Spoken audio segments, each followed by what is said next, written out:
discussion about the treatment of JLP joint life policy in case of death of partner, retirement of partner, हम अलग अलग करके बात करने जा रहे हैं। तो हमने अपने पिछले लेक्चर के अंदर क्या समझा था स्टूडेंट कि जॉइंट लाइफ पॉलिसी क्या होती है। हम यहाँ पे बात करने जा रहे हैं कि पार्टनरशिप फर्म ने पॉलिसी ले रखी है जो पार्टनर्स की है, अब चाहे वो इकट्ठे में है, ज्वाइंट ले रखी है या अलग अलग पॉलिसी ले रखी है। एंड हमने अपने पास बात करी थी अबाउट द डिफरेंट मेथड्स कि क्या फॉलो करे जा सकते हैं। पहला मेथड क्या था जी, ऑर्डिनरी एक्सपेंस, कि जहां पर हम जितना प्रीमियम पे कर रहे हैं सारे का सारा खर्चा रिकॉर्ड कर देते हैं और उसके अलावा कुछ भी नहीं दिख रहा होता बैलेंस शीट में। दूसरा मेथड था कि जेएलपी को एक एसेट साइड पे दिखा रहे होते हैं सरेंडर वैल्यू, जहां पर हम अपने पास क्या बोलते हैं, सरेंडर वैल्यू क्या थी कि अगर पॉलिसी को तोड़वाएंगे, कैंसिल करवाएंगे तो कितने पैसे इंश्योरेंस कंपनी से मिलेंगे, कि हमने फैसला किया कि हमने पॉलिसी को कंटिन्यू नहीं करना है। तो उस केस के अंदर हम प्रीमियम के अंदर पीएनएल के अंदर जो प्रीमियम का अमाउंट है वो कम चार्ज कर रहे थे और बाकी जितनी सरेंडर वैल्यू होती है उसे बैलेंस शीट में दिखा रहे थे। और तीसरा था एक रिजर्व मेथड, जहां पे दोनों दिखाए जा रहे हैं, जेएलपी और जेएलपी रिजर्व मेथड। जब पे करते हैं जेएलपी टू बैंक और ईयर एंड पे PNL appropriation to JLP reserve, और सरेंडर वैल्यू को रखकर बाकी कैंसिल आउट कर देते ताकि दोनों दिख रहे हैं, जेएलपी भी और जेएलपी रिजर्व भी। नाउ सीखने जा रहे हैं अगर डेथ का केस हो, रिटायरमेंट का केस हो, पॉलिसी इकट्ठे ले रखी हो, पॉलिसी अलग अलग ले रखी हो, सेपरेट ले रखी हो, तो क्या ट्रीटमेंट करी जाएगी। डिपेंड करेगा कि आप मेथड कौन सा फॉलो कर रहे थे ऑब्वियसली पहले। तो हमारे पास सबसे पहली ट्रीटमेंट आने जा रही है डेथ ऑफ पार्टनर की। जब किसी पार्टनर की डेथ हो रही है तो क्या ट्रीटमेंट होगी, और उसमें भी मैं आपको सिखाने जा रहा हूं कि अगर ज्वाइंट लाइफ पॉलिसी का केस है, ज्वाइंट लाइफ पॉलिसी का मतलब एक ही पॉलिसी ले रखी, सेपरेट के बारे में अलग से बात करेंगे अभी आगे जाके। सबसे पहली बात ये आती है, मुझे सोच के बताएंगे कि जब डेथ होगी पार्टनर की तो क्या सरेंडर वैल्यू मिलेगी कि आपके पास पॉलिसी अमाउंट मिलेगा। जी पॉलिसी कराई किस लिए थी, मेन मकसद क्या था कि अगर कल को किसी पार्टनर की डेथ हो गई तो इंश्योरेंस कंपनी क्या दे देगी, पॉलिसी अमाउंट मिल जाएगा। आपने कुछ सालों तक प्रीमियम दिया और एकदम से बीच में किसी पार्टनर की डेथ हो गई तो इंश्योरेंस कंपनी आपको पॉलिसी अमाउंट दे देगी। तो सबसे इंपॉर्टेंट चीज है आपको क्या मिलता है डेथ के केस में, पॉलिसी अमाउंट, क्योंकि डेथ ही हो रही है पार्टनर की। अब यहां पे डिपेंड कर रहा है कि आपका मेथड कौन सा है। पहले बात होती है ऑर्डिनरी एक्सपेंस मेथड की। ऑर्डिनरी एक्सपेंस कौन सा था, सबसे पहले वाला, जिसके अंदर हम लोग जो भी प्रीमियम है वो सारे का सारा पीएनएल में चार्ज हो जाता है, प्रीमियम पीएनएल के अंदर चार्ज हो जाता है। यहां पे जेएलपी बुक्स के अंदर अपीयर नहीं करता है, जो प्रीमियम है वो चार्ज टू पीएनएल अकाउंट होता है हर साल। अब जो अमाउंट मिलेगा, अब जो अमाउंट मिलेगा, कौन सा अमाउंट मिलेगा, पॉलिसी अमाउंट मिलेगा, वो हमारे पास पार्टनर्स को चला जाएगा उनकी ओल्ड पीएसआर में, जो उनकी रेशियो है उसमें वो चला जाएगा, क्योंकि जो बेनिफिट आपके पास हो रहा है वो पैसा जो भी आ रहा है वो उधर चला जाएगा। सो हमारे पास जो अमाउंट मिल रहा है which is the policy amount is credited to partners capital in the profit sharing ratio. Student now मैं इसको साथ साथ जो तीनों है, जो तीनों केस में समझना, मैं इसे with the help of example आपके समझाता रहता हूं। हमने पिछली बार अलग से एग्जांपल किया था, 1 लाख की पॉलिसी थी, हर साल 5000 प्रीमियम दे रहे थे, वो अलग अलग सरेंडर वैल्यूज रख रहे थे, 0, 3000, 30, 6500 करते हुए। यहाँ मैंने एक अलग एग्जांपल लिया ताकि हम उस चीज को समझ सके। तो मैं एक एक मेथड के साथ ट्रीटमेंट को हम समझ पाएंगे हो क्या रहा है। तो मान लीजिए एबीसी केयर करते प्रॉफिट लॉस किस रेशियो में, 3:1 में। पार्टनर सी की डेथ हो गई 31 मार्च 2021 को। पॉलिसी का अमाउंट 120 और सरेंडर वैल्यू 30,000 है। सरेंडर वैल्यू क्या है, अगर पॉलिसी को तोड़वाऊंगा तो कितने पैसे मिलेंगे, और पॉलिसी अमाउंट है अगर डेथ हो जाएगी तो कितने मिलेंगे। अब यहां पे क्या हो रही है, डेथ का इवेंट हो रहा है जी, किसकी डेथ हो रही है, सी की डेथ हो रही है। तो सी की जब डेथ हो रही है तो 120 मिलेगा कि सरेंडर वैल्यू मिलेगी, जी 120 मिलेगा इंश्योरेंस कंपनी से। नौ मेरे को तीनों केसेस में बताना है। पहला केस है जेएलपी अपीयर नहीं कर रहा है बुक्स में, यानी कि इसका मतलब क्या, ऑर्डिनरी एक्सपेंस मेथड है बेटा, ऑर्डिनरी एक्सपेंस मेथड ना, ऑर्डिनरी एक्सपेंस मेथड है।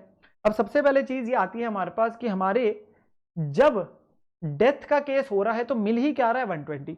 तो आपकी सबसे पहली एंट्री हमारे पास जो आ रही होगी वो है common entry which is bank account debit to joint life policy, JLP मैंने शॉर्ट में लिख दिया, विच इज 1,20,000।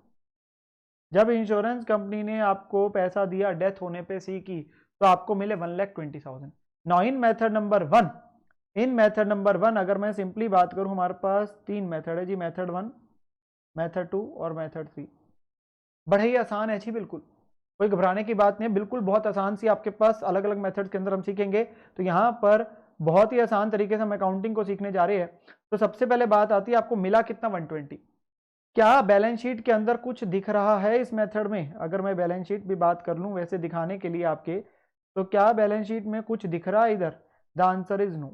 ना इस साइड कुछ है ना इस साइड कुछ है, क्योंकि सारा प्रीमियम आप पीएनएल में चार्ज करके खत्म कर देते थे। तो अब बेनिफिट हुआ 120 का, 120 का बेनिफिट किसको चला जाएगा? सारे पार्टनर्स को। तब एंट्री डालोगे JLP account debit to A to B to सी।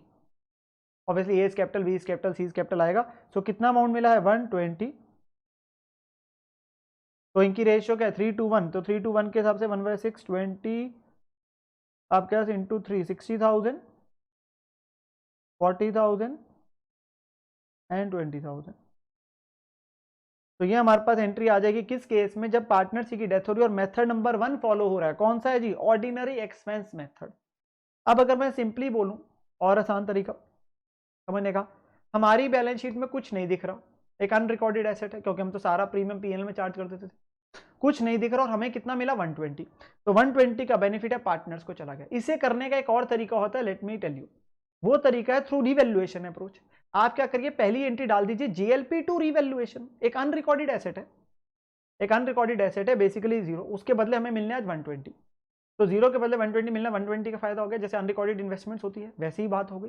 तो 120 आप थ्रू रिवैल्यूएशन कर दीजिए, उससे क्या होगा? रिवैल्यूएशन का प्रॉफिट बढ़ जाएगा और पार्टनर्स में 3:1 में चला जाएगा। और अगली एंट्री क्या आ जाएगी? Bank to JLP.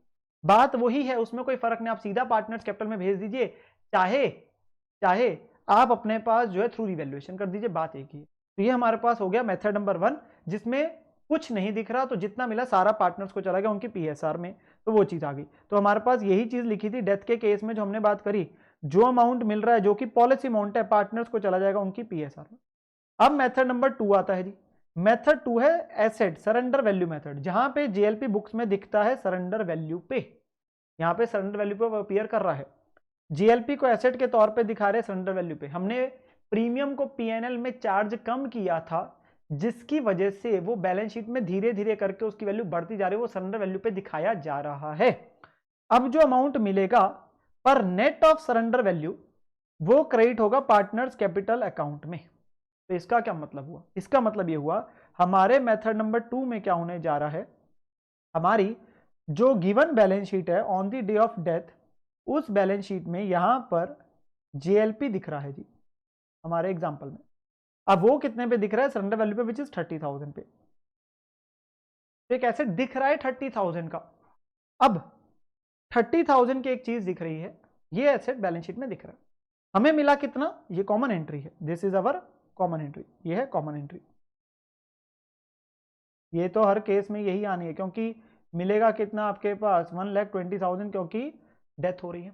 तो जब मिला 120, दिख रहा 30,000 है, तो इस एसेट अकाउंट का बैलेंस क्या होगा? To balance brought down 30, by bank आपने क्या 120, तो कितना बचा? 90,000। एक्सेस कितना मिला? 90।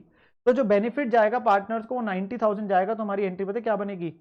JLP account debit 90,000 to A to B to C, और 90 डिवाइड बाई 6 15 इंटू 3 45 30 और 15।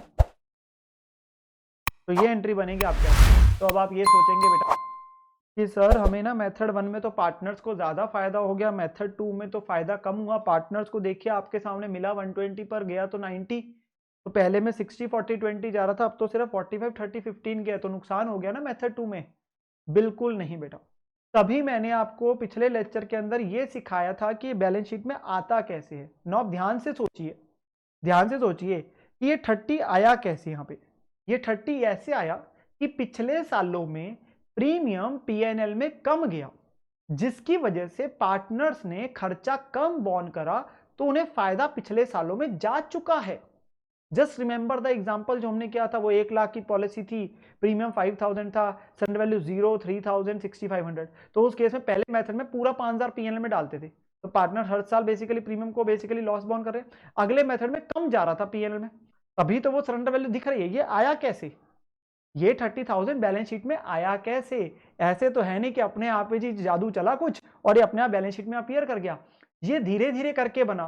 ये कैसे बना? हर साल पीएनएल के अंदर प्रीमियम कम चार्ज हुआ, जो अमाउंट है उस सरेंडर वैल्यू को रखकर बाकी छोड़कर हमने पीएनएल में डाला, जबकि मेथड 1 में सारा डाल दिया। तो सिर्फ एक समय का हेरफेर है। मेथड 1 में और मेथड 2 में फाइनेंशियल इंपैक्ट बिल्कुल सेम हो गया जी। मेथड 1 में सारा लॉस प्रीमियम का वो पहले ही झेल चुके थे, तो जितना पैसा मिला अब सारा पार्टनर्स में बढ़ गया। मेथड 2 में पार्टनर्स को 30,000 के एक्सटेंट तक का बेनिफिट पिछले सालों में पहले ही जा चुका है, जब प्रीमियम दे रहे थे आप, क्योंकि आपने पीएल में प्रीमियम कम चार्ज करा, जिससे 30 का एसेट क्रिएट हुआ। तो आज 30 के बदले 120 जब मिला तो 90 का फायदा अब चला गया पार्टनर को। मैं तो सिंपल और तरीके से बोलूंगा, सिंपली आपने क्या देखना है कि भाई कितना बैलेंस शीट में दिख रहा है वर्सेस कितना मिल रहा है। एक नॉर्मल ऐसे पहले मेथड में 0 दिख रहा है, मिला 120 का फायदा। सेकंड मेथड में दिख रहा 30 है, मिला 120 90 का फायदा। अब इसे चाहे आप सीधा जेएलपी टू पार्टनर्स कैपिटल कर दीजिए, चाहे थ्रू रिवैल्यूएशन कर दीजिए, मैंने वो भी आपको समझा दिया। और तीसरा मेथड आपके पास क्या है, वो है आपके पास जी JLP and JLP reserve method. इसे रिजर्व मेथड बोलते हैं। इसमें दोनों दिख रहे होते हैं सरेंडर वैल्यू पे, जो अमाउंट मिलेगा वो पार्टनर्स में चला जाएगा उनकी पीएसआर में। इसकी इंप्लीकेशन सेम एज मेथड 1 होती है। अब यहां पे हो क्या रहा है, यहां पे आपके पास जो है बैलेंस शीट के अंदर दोनों दिख रहे हैं। भाई दोनों दिख रहे हैं का मतलब इस दिन जिस दिन आपके पास इवेंट ऑफ डेथ हो रहा है, इस साइड जेएलपी दिख रहा है 30 और इस साइड जेएलपी रिजर्व दिख रहा है 30। और ये बना कैसे था, ये बना होगा आपके पास इस प्रकार से, जब प्रीमियम देते थे जेएलपी टू बैंक, ईएनएन पे PNL appropriation to JLP reserve, surrender value को रखकर बाकी कैंसल आउट कर देते थे, बाकी कैंसल आउट करना। अब ये तो नोशनल है जी, ये तो नोशनल है, अब इसकी जरूरत नहीं। अब क्या करोगे आप सबसे पहले इसको कैंसल आउट ही कर दोगे। तो जब आप कैंसल आउट करोगे तो एंट्री पता क्या डालोगे, JLP reserve to JLP. JLP reserve का बेटा कौन सा बैलेंस है, क्रेडिट, और जेएलपी का क्या है, डेबिट। आपने एक को क्रेडिट किया, एक को डेबिट किया, वो कैंसल आउट हो गया, खत्म हो गया। यानी कि बैलेंस शीट में नोशनल ही दिख रहे थे, दिखा ही रहे थे हम। इसकी implication same as method number 1 है, तभी ये इतना पॉपुलर मेथड वैसे है भी नहीं, ठीक है ना। और फिर क्या करोगे, दोनों कैंसल आउट हो गए, खत्म हो गया। मिला कितना, 120 कॉमन एंट्री, तो सीधा एंट्री अगली वही आ गई जो मेथड 1 में डाली थी, JLP to A to B to C, 120 60 40 and 20। तो हमारे पास बिल्कुल आपके पास वो कंप्लीट हो जाएगी बात। तो क्योंकि थर्ड मेथड में भी क्या हो रहा है, हर साल PNL appropriation to JLP reserve पूरा प्रीमियम करते थे ना, तो इनके पार्टनर्स ने उस दौरान में बेसिकली उतने का लॉस इफेक्ट बॉर्न कर चुके हैं। वो तो नोशनली दिखा रहे हैं, मेथड 1 में कुछ नहीं दिखा रहे, मेथड 3 में दोनों दिखा रहे, दोनों कैंसिलेबल है किसी भी पॉइंट पे। तो मेथड 1 और 3 में बिल्कुल 100% सेम फाइनेंशियल इफेक्ट है। मेन क्या है मेथड 1 और 2 में, 1 में सारा प्रीमियम का नुकसान पहले ही बॉर्न कर लिया, तो अब जो मिला सारा फायदा। मेथड 2 में पहले प्रीमियम का नुकसान कम बॉर्न करा, जिसकी वजह से वो सरेंडर वैल्यू पे दिख रहा है। तो अब ऑब्वियसली जितना एक्सेस मिला उतना फायदा। तो ये आपके पास चीज आ गई। तभी मैं आपके पास ये बोलूंगा कि मेथड 1 और मेथड 3 में आपके पास सेम ट्रीटमेंट है, बिल्कुल सेम फाइनेंशियल इफेक्ट है, ये तो बिल्कुल सेम है जी, इन दोनों में बिल्कुल सेम बात हो रही है।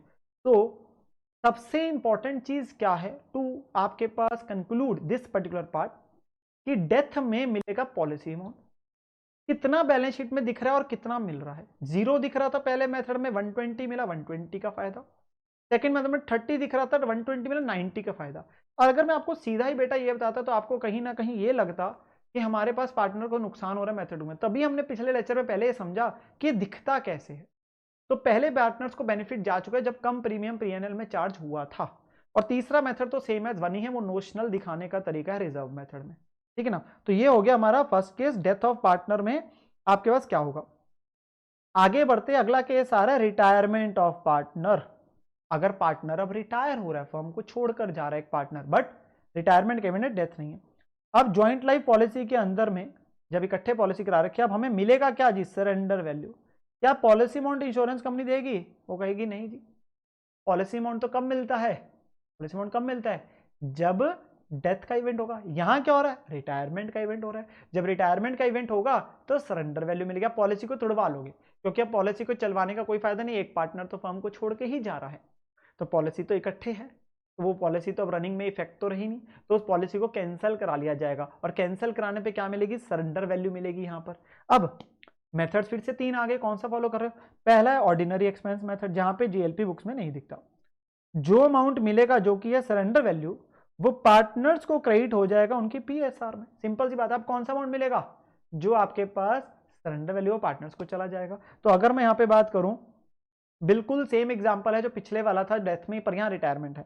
ABC प्रॉफिट लॉस की रेशियो 3:1, सी रिटायर हो रहा है यहाँ पर 31 मार्च को। पॉलिसी का अमाउंट मिला 120, सरेंडर वैल्यू 30 है, पर रिटायर हो रहा है तो अब क्या मिलेगी, सरेंडर वैल्यू मिलेगी। पॉलिसी अमाउंट का कोई रेलिवेंस यहां नहीं है, JLP बुक्स में नहीं दिख रहा। ऑर्डिनरी एक्सपेंस मेथड, अब सबसे पहली बात आती है हमारे पास यहाँ पे कॉमन एंट्री क्या डली जी, कॉमन एंट्री डली bank account debit to JLP which is how much 30,000। यहाँ 120 नहीं आएगा, क्यों, क्योंकि रिटायरमेंट का केस है। तो रिटायरमेंट में क्या मिलेगी, सरेंडर वैल्यू। बस चीजें क्या रखनी है, डेथ में क्या मिला, रिटायरमेंट में क्या मिल रहा है, एक चीज वो है, और बाकी अकॉर्डिंग टू द मेथड। अब बात आ गई, अब अकॉर्डिंग टू द मेथड में ये तो हमारी क्या थी, कॉमन एंट्री है, इररिस्पेक्टिव ऑफ द मेथड ये तो एंट्री आई रही होगी। अब आया मेथड के हिसाब से, तो मेथड नंबर 1, मेथड नंबर 2 और मेथड नंबर 3। अब अगर मैं सिंपली बात करूं तो सिंपली हमारे पास पहले केस में बैलेंस शीट में क्या दिख रहा है जी, बैलेंस शीट में तो कुछ नहीं दिख रहा, इस दिन बैलेंस शीट में कुछ नहीं दिख रहा, ऑर्डिनरी एक्सपेंस है। तो सिंपली क्या करेंगे, कितना मिला 30, तो कितने का बेनिफिट, 30 का। तो JLP account debit to A to B to C, तो 30,000 पार्टनर्स में 3:1 में डिवाइड हो जाएगा। तो 1/6 5 इंटू 3 15 10 और 5, तो 15 10 5 आपके पास डिवाइड हो गया 3:1 के अंदर, ये आपके पास एंट्री बन गई। तो सिंपली यहाँ क्या मिलेगा, अब सरेंडर वैल्यू, क्योंकि रिटायरमेंट है। तो रिटायरमेंट मिली, सरेंडर वैल्यू, पॉलिसी को तोड़वाया गया, तो जो अमाउंट मिल रहा है वो तीनों बढ़ गया। और अगेन इसे चाहे आप रिवैल्यूएशन भी कर लीजिए, तो पहली एंट्री क्या डालते आप, पहली एंट्री क्या डालते, JLP to revaluation 30, bank to JLP। तो अल्टीमेटली क्या है, आपने थ्रू रिवैल्यूएशन पार्टनर्स में चला गया, या आप सीधा भी बोल सकते हो भाई बैंक टू पार्टनर्स कैपिटल या बैंक टू रिवैल्यूएशन, बात तो वही आनी है। अल्टीमेटली क्या, पार्टनर्स में बेनिफिट चले जाना है भाई, जो अमाउंट मिल रहा है वो चला जाएगा। और ये अनरिकॉर्डेड एसेट वाली बात होगी ना, जीरो पे दिख रहा है मिला 30। सेकंड मेथड में क्या होगा, सेकंड मेथड में क्या है, अब सेकंड मेथड में एसेट ऑब्लिक सरेंडर वैल्यू, वो दिख किस पे रहा है, सरेंडर वैल्यू पे भी, तो दिख भी सरेंडर वैल्यू पे रहा है, मिली भी सरेंडर वैल्यू, तो क्या एक्स्ट्रा कोई फायदा हुआ, नहीं, तो कोई ट्रीटमेंट आगे नहीं होनी है। तो सिंपली अब मेथड 2 में क्या है, मेथड 2 में बेटा जी आपके पास यहां बैलेंस शीट में हमारे पास JLP दिख रहा है पहले से 30,000, तो JLP दिख रहा है 30, मिला कितना 30, क्या कोई फायदा हुआ, नहीं, कोई फायदा नहीं। तो आपके पास no treatment, no entry in this case. Again आप सोचेंगे सर पहले मेथड में ज्यादा फायदा हो गया पार्टनर्स को, तभी तो मेथड सिखाए थे पिछले लेक्चर में कि क्या समझा था, ये बना कैसे 30, क्योंकि पिछले सालों में पहले ही पार्टनर्स को बेनिफिट जा चुका है, जब प्रीमियम PNL के अंदर कम चार्ज हो रहा था, जब PNL में बेसिकली प्रीमियम कम चार्ज हो तो उनको फायदा पहले ही जा चुका है।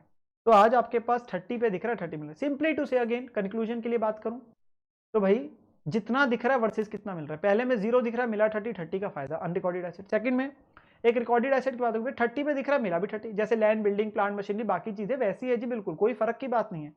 तो 30 के बदले 30 मिला, कोई आपके पास एक्स्ट्रा फायदा की बात नहीं है, तो कुछ नहीं फायदा। और तीसरा मेथड क्या है हमारा, रिजर्व मेथड। तो रिजर्व मेथड में क्या करना है, JLP and JLP reserve, reserve method distribute JLP reserve in PSR, इसकी इंप्लीकेशन सेम एज 1 होती है ऑलवेज, तो वही बात यहाँ पे अभी सीखने को मिल जाएगी। तो हम अपने पास क्या कह रहे हैं कि इस पर्टिकुलर मेथड में बैलेंस शीट के अंदर में दोनों दिख रहे हैं, इधर JLP भी दिख रहा है 30, इधर लायबिलिटी साइड पे JLP रिजर्व भी दिख रहा है 30। तो जी ये दोनों तो ऑलवेज कैंसिलेबल है, तो यहां पे करने के ना दो तरीके हैं बेटा। पहला है पिछले की तरह ही, क्या पहली एंट्री तो डाल दो JLP रिजर्व टू JLP 30, ये कैंसिल हो गया, ये कैंसिल हो गया, बात ही खत्म हो गई। उसके बाद आपने एंट्री डाली हुई है बैंक टू JLP, तो 30 का फायदा है, ये तो कैंसिल ही हो गया ना, 0 पे पहुंच गई बात। अब 30 को पार्टनर्स में भेज दिया तो एंट्री क्या आ गई, JLP to A B C, तो 30,000 पार्टनर्स में चला गया 3:1 में, 15 10 5, तो एंट्री आ गई। नहीं तो पता है आप क्या कर सकते थे, नहीं तो इसका इंप्लीकेशन तो सेम एज 1 ही है जैसे मैंने कहा। नहीं तो आप सीधा एक ही एंट्री डाल देते इन दो की बजाय। देखो ये तो कॉमन एंट्री है, ये तो हर केस में आनी ही आनी थी, ठीक है ना, तो तीनों के लिए कॉमन है तभी कॉमन लिख दिया था।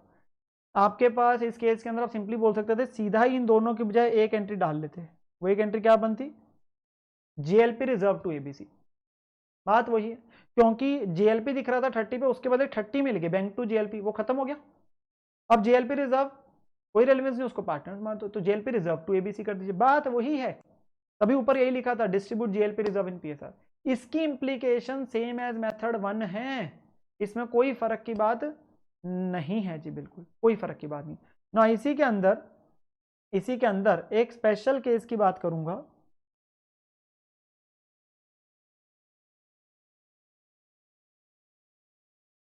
मान लीजिए बैलेंस शीट है, उसमें आपके पास जीएलपी दिख रहा है,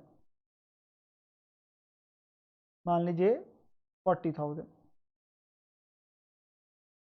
तो ये मेथड नंबर 2 है क्योंकि जीएलपी दिख रहा है। अब एक्चुअली में जब रिटायरमेंट हुआ तो सरेंडर वैल्यू मिली 30,000। मैंने क्या बोला, दिख रहा है 40 पे, सरेंडर वैल्यू पे दिख रहा है, पर मिला कितना, 30, मतलब इंश्योरेंस कंपनी ने मान लीजिए कोई खर्चे वगैरह की वजह से या किसी वजह से आपकी पेमेंट कम करी, इट में भी पॉसिबल। अगर आप देखेंगे जाके तो हमने जो सबसे पहले एक दो क्वेश्चंस भी किए थे ना बेटा, रिटायरमेंट का जब टॉपिक हमने चैप्टर शुरू किया था, वहां पे यही चीजें आ रही थी कि जहां पर मैंने आपको समझाया भी था। सिंपली बात है, एक नॉर्मल एसेट की तरह भाई कितना दिख रहा है मर्सी, कितना मिल रहा है, वही है यहाँ पे वही चीज हो रही है। पर मैं फिर भी एक बार के लिए उस केस को डिस्कस करने जा रहा हूँ, क्योंकि ऊपर जो बात करी वो प्लेन बात करी, भाई दिख रहा सरेंडर वैल्यू मिली, वो कई बार ऊपर नीचे मिल जाता है कम या ज्यादा, तो इंश्योरेंस कंपनी से हम बेसिकली उसे 40 पे दिखा रहे हैं, मिला 30। तो इस केस के अंदर क्या होगा, अब आपकी एंट्री पता क्या बन रही है, बैंक 30,000, पर जीएलपी जो खत्म करना है वो तो कितना करना है, पूरा 40, बाकी रिवैल्यूएशन अकाउंट आ गया 10,000। अब आप चाहे इसे रिवैल्यूएशन बोल दीजिए या सीधा पार्टनर्स कैपिटल अकाउंट बोल दीजिए। मैंने ऊपर भी आपको ये बात समझाई अभी भी कि आप थ्रू रिवैल्यूएशन कर लीजिए या पार्टनर्स कैपिटल अकाउंट कर लीजिए, बेसिकली बात वही है। अल्टीमेटली यहाँ क्या हो रहा है, 40 की चीज के बदले मिल 30 रहे है, जो चीज 40 पे दिखा रहे हैं, जो चीज 40 पे दिख रही है उसके बदले मिल 30 रही है, तो 10 का नुकसान हो गया ना। तो पार्टनर्स बॉन्ड करेंगे, वो चाहे थ्रू रिवैल्यूएशन कर दो, चाहे वो सीधा पार्टनर्स कैपिटल में कर दो। हमने जब स्टार्टिंग के जब क्वेश्चन किए थे तो आप जाके दोबारा देखेंगे तो वहां पे हमने थ्रू रिवैल्यूएशन कर दिया। हमने सिंपली, मैं आपको यही बता रहा हूं, आपके लिए याद रखने की बात पता है बस क्या है, याद रखने की बात ये है कि डेथ के केस में तो मिलता है पॉलिसी में, और रिटायरमेंट में मिल रही है सरेंडर वैल्यू, जब एक ही पॉलिसी ले रखी है। अब सिंपली उसके बाद क्या रखना है, भाई बुक्स में कितने पे दिख रहा है वर्सेस कितना मिल रहा है। तो पहले मेथड में 0 दिख रहा होता है, जितना मिलता है सारा फायदा। बात क्लियर होगी, चाहे पॉलिसी मिला चाहे सरेंडर वैल्यू मिली, डिपेंडिंग ऑन डेथ या रिटायरमेंट। देन दूसरा आपके पास केस है, दिख रही है सरेंडर वैल्यू, तो उस केस के अंदर अगर 30 दिख रहा है, मिला 120 तो 90 का फायदा। सेकंड में 30 दिख रहा है, मिला ही 30 तो कुछ नहीं। और थर्ड मेथड तो सेम एज बनी है, उसमें कोई फर्क नहीं है, वो तो नोशनल है, कैंसलेबल आइटम है। और स्पेशल केस डिस्कस कर लिया कि कई बार अगर दिख रही है सरेंडर वैल्यू पर उससे कम या ज्यादा अगर अमाउंट मिलेगा, तो उस केस में जितना आपके पास कम या ज्यादा मिलेगा वो उतना ही फायदा या नुकसान है पार्टनर्स को चला जाएगा। चाहे थ्रू रिवैल्यूएशन करिए चाहे थ्रू सीधा पार्टनर्स कैपिटल करिए, बात वही है, उसमें कोई फर्क नहीं पड़ना। तो नॉर्मल एक एसेट की तरह मानिए, इस टॉपिक को अलग मत समझिए, ठीक है ना। नाउ हम इसके बाद आगे जाके बात करते हैं जो हमारे पैरामीटर्स है कि डेथ ऑफ पार्टनर है, पर अब आपने सेपरेट पॉलिसीज ले रखी है बेटा। क्या है, सेपरेट, इंडिविजुअल। इसका क्या मतलब है, 3 पार्टनर्स है ना, तो तीनों की अलग अलग पॉलिसी है। क्या इनकी पर्सनल पॉलिसीज है जो घर पे ले रखी कि फर्म ने ले रखी है, जी फर्म ने ले रखी है, क्योंकि हम तो अपना टॉपिक यही कर रहे हैं कि प्रीमियम जो है वो फर्म पे करती है, जो प्रीमियम है वो कौन पे करेगी, फर्म पे कर रही है। बस इस बात को ध्यान में रखेंगे, क्योंकि अब यहां पर इस चीज में कई बार डगमगा जाते हैं हमारे कंसेप्ट जो है। तो यहां पे प्रीमियम जब भी पे करते हो फर्म पे करते हैं, वो अलग बात है। पहले अभी तक पॉलिसी जो ले रखी थी वो एक ले रखी थी, तीनों की लाइफ कवर थी। अब अगर 3 पार्टनर, तीनों की अलग अलग पॉलिसी ले रखी है, तो यहां पे हम बात करते हैं अगर सरेंडर वैल्यू बुक्स में अपीयर नहीं करती, तो पहला मेथड आ गया कि अगर नहीं दिख रही, और फिर दूसरा आ जाएगा सरेंडर वैल्यू अपीयर कर रही है, ठीक है ना। तो हमारे पास दो ही बात के लिए, क्योंकि मेथड 3 तो सेम एज मेथड 1 ही है। अब इस केस में हम यहाँ पे ये बताने जा रहा हूँ कि जिस पार्टनर की डेथ हो रही है बेसिकली उसे क्या हिस्सा मिलेगा। मैं एंट्री भी आपको समझा दूंगा, सो डोंट वरी। पर पहले हम अपने पास, मैं आपको एग्जाम्पल से एक बात क्लियर करता हूँ। मान लीजिए ए बी सी है, उनके बीच में प्रॉफिट लॉस की रेशियो 3:1। सी की डेथ हुई 31 मार्च को, तो डेथ का केस है। तीनों की अलग अलग पॉलिसी है और उनकी सरेंडर वैल्यू दे रखी है। तो पॉलिसी अमाउंट है 2 लाख, 3 लाख, 480, सरेंडर वैल्यू 30, 60, 90। पहला केस है सरेंडर वैल्यू नहीं दिख रही, दूसरा केस है सरेंडर वैल्यू दिख रही है। तो सरेंडर वैल्यू जब नहीं दिख रही, सिंपली टू से सरेंडर वैल्यू नहीं दिख रही, तो बैलेंस शीट में कुछ नहीं अपीयर कर रहा। अब डेथ किसकी हुई? पार्टनर सी की। डेथ किसकी हुई? पार्टनर सी की। अब जब पार्टनर सी की डेथ हुई तो उसकी पॉलिसी का क्या मिलेगा? सोच के बताइए। पॉलिसी अमाउंट मिलेगा कि सरेंडर वैल्यू मिलेगा? बिल्कुल सही सर, पॉलिसी अमाउंट ही मिलेगा। तो सी की पॉलिसी का तो क्या मिलेगा? पॉलिसी अमाउंट मिलेगा। सी की पॉलिसी का क्या मिलेगा? पॉलिसी अमाउंट ही तो मिलेगा। तो पॉलिसी अमाउंट इसका कितना है? 4,80,000 है। तो हमारे पास, अगर मैं वैसे आपको एंट्री से बताऊं बात, मेरा तो यहाँ पे मेन मकसद ये है आपको ये समझाना कि भाई जो पार्टनर सी है उसका हिस्सा कितना बनता है, मेन ये। बट मैं फिर भी आपको एंट्री समझाऊंगा जरूर, डोंट वरी एट ऑल। सो हमारे पास अगर मैं बात करूं 480 की पॉलिसी है, तो केस नंबर 1 में, ये हमारे पास सिर्फ समझने के लिए है, तो केस नंबर 1 में क्या होगा? आपकी पहली एंट्री आ रही होगी bank to C's life policy. कितना? Policy amount 4,80,000।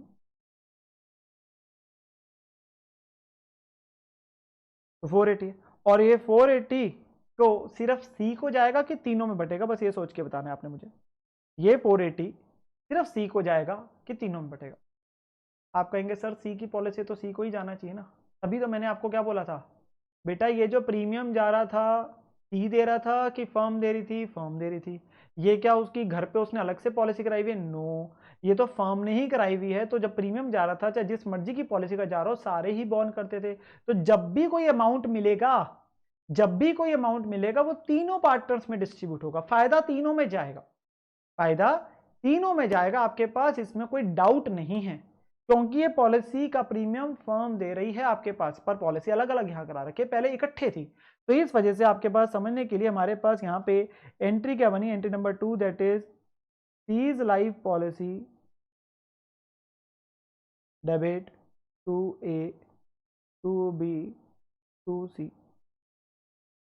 मैं आपकी नॉलेज के लिए हम पूरी एंट्री को डिस्कस करें तो 4,80,000, 321, तो 1/6 80 हो गया, तो ये हो गया 240,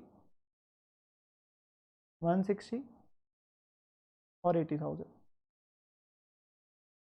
तो ये तो बना जी जो सी की पॉलिसी का पैसा 480 मिला और तीनों में बटेगा, ये बात क्लियर है, क्योंकि ये प्रीमियम जब दिया जा रहा था तो फर्म पूरा बॉन्ड कर रही थी। और ये मेरा पहला केस है, सरेंडर वैल्यू नहीं दिख रही, बैलेंस शीट में कुछ भी अपीयर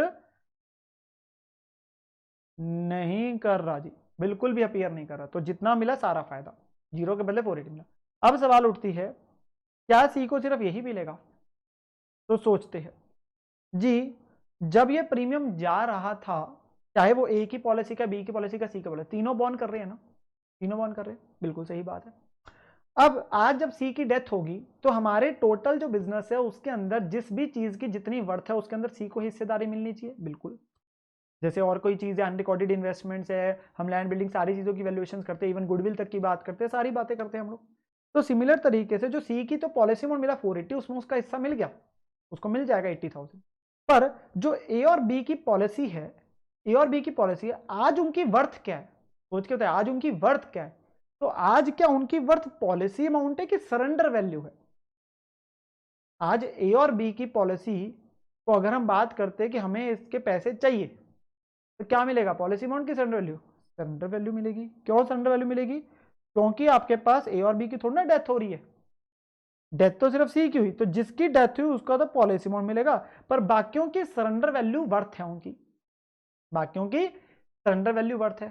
अब सवाल ये उठा, क्या वैसे जेन्युइनली प्रैक्टिकली क्या ए और बी अपनी इंडिविजुअल वाली पॉलिसी को चलती हुई जो है, क्या उसे तुड़वाते हैं? कभी नहीं तुड़वाते। मैं बात करने जा रहा हूँ वो ए और बी अपनी पॉलिसी को क्यों तुड़वाएंगे? वो कहेंगे हम कंटिन्यू करते रहेंगे इसको, तो हम तो फर्म चला रहे हैं ना, बेसिकली सी की डेथ होगी, ठीक है, सी का जो हिस्सा बनता है हम दे देंगे, पर आपके पास जो आज उन पर्टिकुलरली 2 और एसेट्स है, बेसिकली जो 2 और पॉलिसीज चल रही है, उसके अंदर जो सी का हिस्सा बनता है वो उसको तो देना बनता है ना। पर वो जो हिस्सा है पॉलिसी अमाउंट में दिया जाएगा कि सरेंडर वैल्यू में दिया जाएगा? जी सरेंडर वैल्यू में दिया जाएगा, क्योंकि आज उन पर्टिकुलर पॉलिसीज की जो age on the date of death of C है, जो वर्थ है, वो सरेंडर वैल्यू है, क्योंकि आज अगर तुड़वाऊंगा तो सरेंडर वैल्यू मिलेगी। एज ऑन डेट जो मिलेगा पैसा वो सरेंडर वैल्यू में, जो सी की है वो तो पॉलिसी अमाउंट मिला, बाकियों की सरेंडर वैल्यू। तो वो एक्चुअल में नहीं तुड़वाते, बस ये बात भी समझनी है, वो एक्चुअल में नहीं तुड़वाते कभी, एक्चुअल में नहीं तुड़वाते कभी, पर जो उसके अंदर हिस्सा आएगा सी का वो उसको दिया जाएगा। तो सरेंडर वैल्यू जो है आपके पास, share in the surrender value अगर मैं बात करूं तो share in surrender value of A and B policies,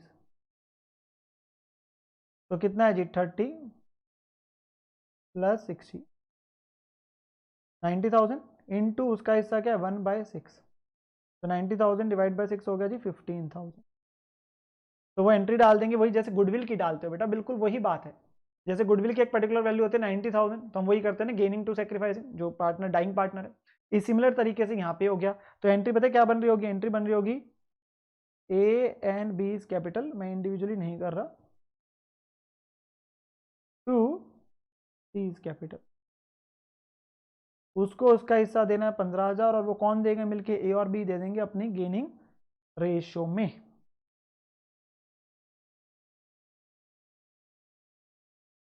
वो तुड़वाएंगे थोड़ी ना, पर वो उसका हिस्सा जितना बनता है उसके अंदर वो तो उसको दिया जाएगा ना, जितना उसका हिस्सा बनता है वो तो उसको दिया जाएगा, बिल्कुल दिया जाएगा, क्योंकि आज उस चीज की वर्थ इतनी है और उसमें भी सी की हिस्सेदारी बनती है, क्योंकि प्रीमियम जब जा रहा था तीनों मिलके बॉन्ड कर रहे थे, तो जितना सी का हिस्सा है वो दिया जाएगा। तभी तो जो सी की भी पॉलिसी मिली उसमें ऐसा नहीं कि सारा हिस्सा सी को मिल जाएगा, उसको तो उसका ही हिस्सा मिलना है, विच इज 80। तो वही बात यहाँ पे हो रही है बेटा, तो ये चीज समझनी जरूरी है कि जिसकी डेथ हुई उसका तो मिलेगा पॉलिसी अमाउंट, पर जो बाकी पार्टनर्स हैं उनकी तो सरेंडर वैल्यू में हिस्सेदारी आएगी ना, वो तुड़वाते नहीं है एक्चुअली में, बस ये भी याद रखना, वो गेनिंग टू सेक्रीफाइसिंग के एंट्री के थ्रू ही उसको उसका हिस्सा दे दिया जाता है। तो हमारे पास ऊपर अगर हम पढ़े तो क्या है, अगर केस नंबर 1 है तो जो पार्टनर बेसिकली जिसकी क्या हो रही है, हम अगर अपने पास बात करें, जिस पार्टनर की आपके पास डेथ हो रही है तो उसे क्या मिलेगा? एक तो share in the own policy, खुद की पॉलिसी में जो हिस्सा है, plus share in the surrender value of the remaining partner policy. ये हम क्या निकाल रहे हैं?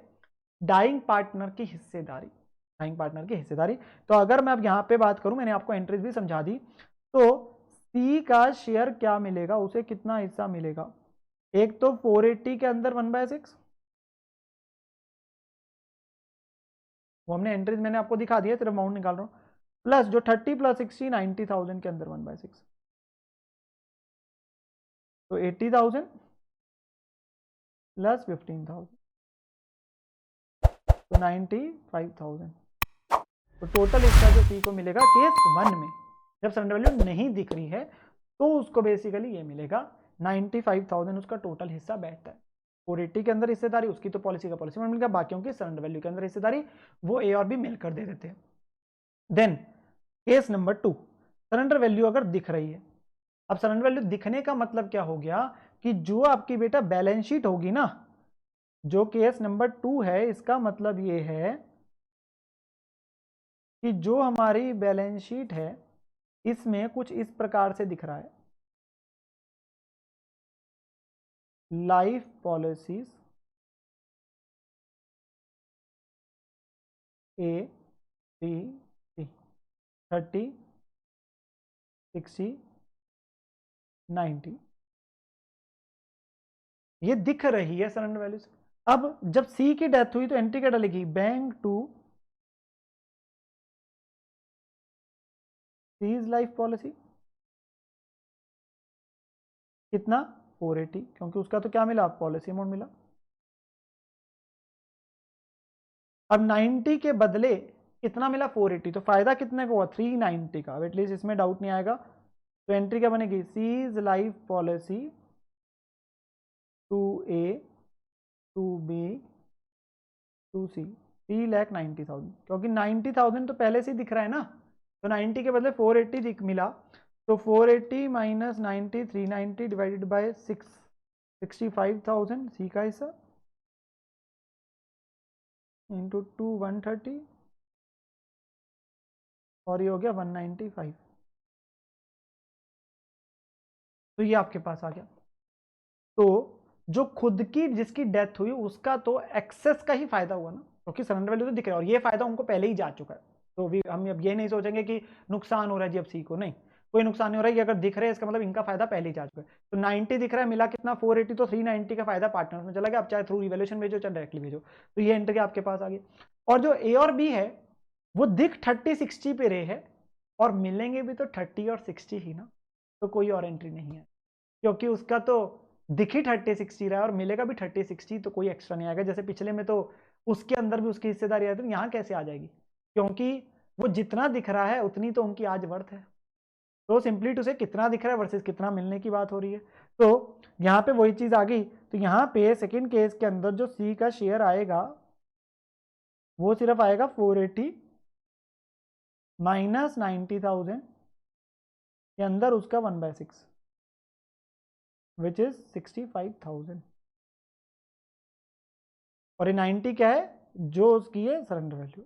तो हमारे पास सी का हिस्सा कितना है 65,000। और अगर मैं ऊपर भी आपको दिखाऊं तो यहां पर वही चीज है बेटा, चीज क्या लिखी हुई मैंने अपने पास कि सरेंडर वैल्यू अगर दिख रही है तो क्या मिलेगा, सिर्फ शेयर इन ओन पॉलिसी, वो भी क्या रिमेनिंग बैलेंस, क्या remaining balance which is policy amount minus surrender value. क्योंकि 90 तो दिख रहा है ना, जब 90 दिख रहा है तो 90 के बदले 480 मिल रहा है, तो 390 में जो हिस्सेदारी आ रही है, और उनका 30 और 60 दिख रहा है, और 30 और 60 ही उनकी आज की वर्थ है, तो एक्सेस कुछ नहीं आया।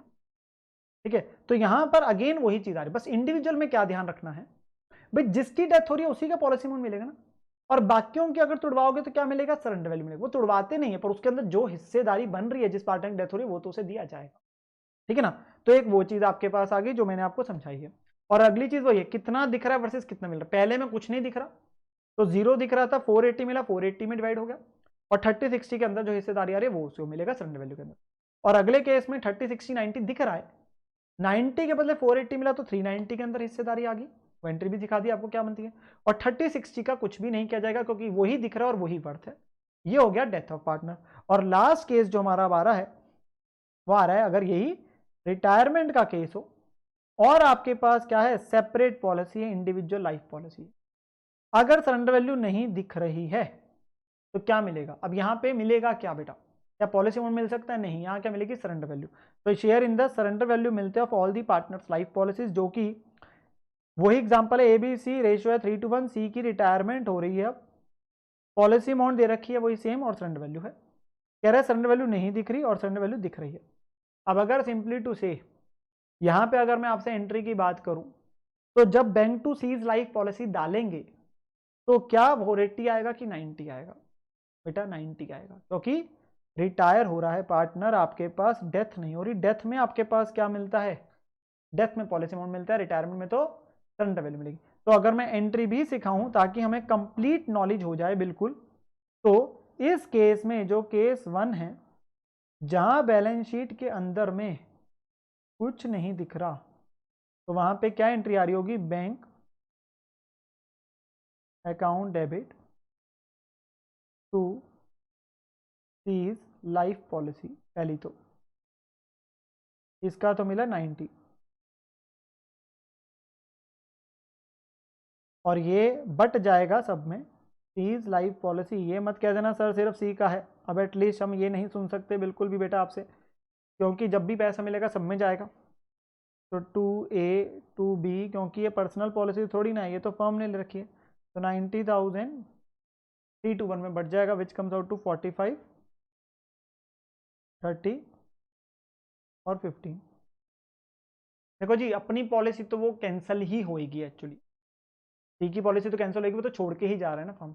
और जो ए और बी है क्या वो एक्चुअली कैंसिल कराते हैं, क्या वो एक्चुअली में कैंसिल कराएंगे, नहीं। और उनकी आज अगर तुड़वाओगे तो क्या ही मिलेगी, अगेन सरेंडर वैल्यू। तो जो शेयर है वो कितना है ए और बी की पॉलिसी में, वो 30 + 60 इंटू 1/6, ये हो गया 90 का 1/6 15,000। तो अल्टीमेटली क्या होगा, आपकी एंट्री बन गई A and B is capital account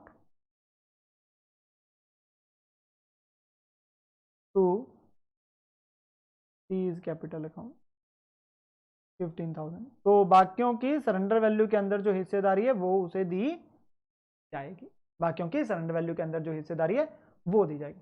ये हम बहुत ही अपने पास आराम से विद आपके पास एंट्रीज के साथ में चीजें सिखा रहा हूँ। कंक्लूजन तो बहुत आसान है, क्या दिख रहा है वर्सेस क्या मिल रहा है, बस ये चीजें हैं। तो अब यहाँ पर अगर मैं देखूं तो सिंपली टू से सी की तो पॉलिसी एक्चुअल में कैंसिल ही होगी, तो उसकी भी क्या मिलेगी, सरेंडर वैल्यू मिलेगी। और जो ए और बी है आज उनकी वर्थ क्या है, अगेन उनकी वर्थ भी सरेंडर वैल्यू ही है, पर वो तुड़वाते नहीं है, पर हिस्सेदारी तो उसी में आएगी। तो अल्टीमेटली अगर मैं बात करूं सीज शेयर फर्स्ट केस में क्या होगा, विच इज 90,000 के अंदर 1/6, 90,000 के अंदर 1/6 प्लस 30 प्लस 60 के अंदर भी 1/6।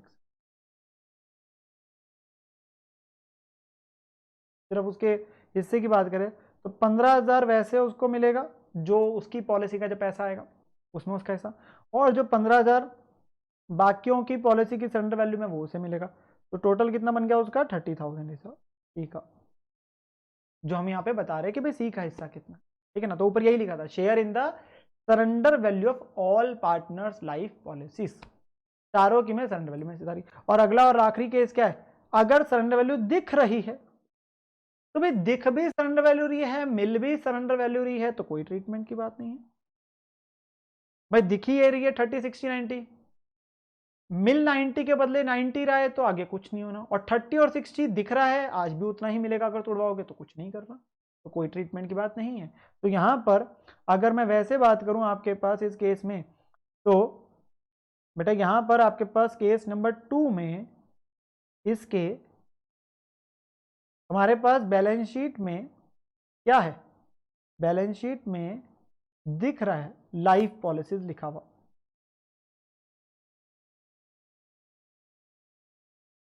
Which is a B C 30 60 और 90। अब पहली एंट्री बस ये डलेगी, bank to C's life policy, bank to C's life policy कितने रुपए मिलेंगे, 90,000 मिलेंगे। दिख कितने पे रहा है, 90 पे दिख रहा है, क्योंकि रिटायरमेंट है, 90 पे दिख रहा है, मिले 90, बस कुछ इसके बाद नहीं होना। बाकियों का 30 60 पे दिख रहा है, तुड़वाओगे तो मिलेगा भी इतना, आज उनकी वर्थ ही उतनी है, तो कुछ नहीं होना, बस बात खत्म हो गई यहाँ पे इसी में। और यहाँ पे भी क्या आ जाएगा, नील सीज का शेयर, क्योंकि जितना दिख रहा है उतना ही तो मिलना है, तभी तो नो ट्रीटमेंट लिखी है। तो टू कंक्लूड हमारे पास क्या है, सबसे पहले फिर से अगर डेथ ऑफ इंडिविजुअल एक ही पॉलिसी ले रखे, ज्वाइंट पॉलिसी, अगर ज्वाइंट पॉलिसी है बेटा उस केस में डेथ होती है तो क्या मिलेगा, पॉलिसी में। अगर कुछ नहीं दिख रहा तो सारा फायदा सब में बढ़ जाएगा। सरेंडर वैल्यू दिख रही है तो जितना एक्सेस मिला 30 के बदले 120 मिला था, तो 90 का फायदा वो पार्टनर है। रिटायरमेंट का केस है, मैं मेथड 3 की बात नहीं करता, वो तो सेम एज वन है ना, कैंसिल हो जाता है जेल प्रिजर्व टू जेल से। रिटायरमेंट का केस है तो सरेंडर वैल्यू मिलेगी, 0 दिख रहा है मिला 30 30 का फायदा, 30 दिख रहा है 30 मिला कोई फायदा नहीं। पर अगर एक स्पेशल केस की बात कर ली, कम या ज्यादा है, तो उतना फायदा नुकसान पार्टनर्स में चला जाएगा। अगर सेपरेट पॉलिसी ले रखी है, अगर डेथ का केस है भाई, जिसकी डेथ होगी उसी का पॉलिसी में मिलेगा ना, तो वो अगर सरेंडर वैल्यू नहीं दिख रही, जो मैंने आपको बताया था, अगर सरेंडर वैल्यू नहीं दिख रही, केस नंबर 1 है, तो उसकी पॉलिसी में जो उसकी हिस्सेदारी है वो आपके पास आ गया। तो bank to C's life policy, C's life policy ABC, C का हिस्सा तो पॉलिसी बना रहा है, और बाकियों की सरेंडर वैल्यू में हिस्सेदारी आएगी, क्योंकि आज उनकी वर्थ सरेंडर वैल्यू है, वो तोड़वाते नहीं बट उसका हिस्सा दिया जाएगा, जैसे गुडविल वगैरह की बात होती है। और अगर सरेंडर वैल्यू दिख रही है तो जो रिमेनिंग है उनका कुछ नहीं होना, बस खुद की पॉलिसी में जितना एक्सेस है वो बढ़ जाएगा। और अगर रिटायरमेंट का केस है तो मिलेगी सरेंडर वैल्यू, तो अगर कुछ नहीं दिख रहा तो share in the surrender value of सबकी पार्टनर्स पॉलिसी, और अगर दिख ही रही है सरेंडर वैल्यू मिलेगी भी सरेंडर वैल्यू, तो कोई ट्रीटमेंट की बात नहीं है जी। तो ये हमारे पास था बेसिकली आपके पास डिटेल में, हमने अपने पास पूरे 2 लेक्चर्स में इस चीज को समझा कि यहाँ पे ज्वाइंट लाइफ पॉलिसी का कंसेप्ट का क्या है, उसको बड़े आराम से अलग अलग मेथड को लेके, क्या मैंने आपके पास यहाँ पे चार्ट बना रखे थे। अब हम इससे रिलेटेड आगे जाके करेंगे जी कुछ क्वेश्चन जिनकी में बेसिकली यूसेज आएगा इस पर्टिकुलर कॉन्सेप्ट का, एंड सिंपली टू से कितना दिख रहा है वर्सेस कितना मिल रहा है उस चीज का ध्यान रखना है, और उसी से आपके पास ये चीज हो जाती है। विद दिस ये वाला कॉन्सेप्ट आपका क्लियर होता है स्टूडेंट, ठीक है ना।